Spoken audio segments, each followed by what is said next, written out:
নমস্কাৰ বন্ধু বান্ধৱীসকল, আজি মই আপোনালোকৰ লগত আলোচনা কৰিম যিমান খং উঠিলেও এই তিনিটা বস্তু হাতত উঠাই লৈ আনক নামাৰিব। জানি লওক ইয়াৰ দ্বাৰা কি হয়। গতিকে আহক দেৰি নকৰি প্ৰথমে ভিডিঅ'টি আৰম্ভ কৰি লওঁ। বন্ধুসকল, কেতিয়াও খঙত এই তিনিটা বস্তু হাতত উঠাই লৈ আনক মাৰা একদমেই উচিত নহয়। ইয়াৰ দ্বাৰা বহু ডাঙৰ দুখ লাগে। ভগৱানো আপোনাৰ ওপৰত ক্ৰোধিত হ'ব পাৰে।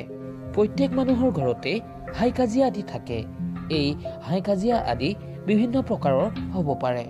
ইয়াৰ ভিতৰতে এনে কিছুমান কাজিয়া আছে য'ত মাৰপিট আদি ঘটি যায়, য'ত সন্মুখৰ জনে মাৰপিট আদি কৰাৰ বাবে যিকোনো বস্তু হাতত উঠাই লয়, যাৰ দ্বাৰা এই কাজিয়াই গৈ অন্য ৰূপ ধাৰণ কৰিব পাৰে।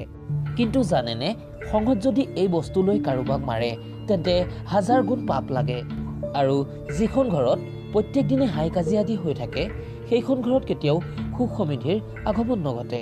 ফলত নিগেটিভিটিয়ে সেইখন ঘৰত নিজৰ বাসস্থান গঢ়ি লয়। গতিকে জানো আহক সেই তিনিবিধ বস্তুনো কি কি। ইয়াৰে ভিতৰতে এক নম্বৰতে হৈছে ঝাৰু। এই ঝাৰু হৈছে মা লক্ষ্মীৰ প্ৰতীক।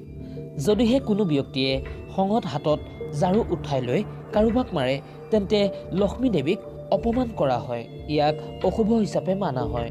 এনে কৰিলে লক্ষ্মী দেৱী অসন্তুষ্ট হয়। ২ নম্বৰতে হৈছে চেণ্ডেল।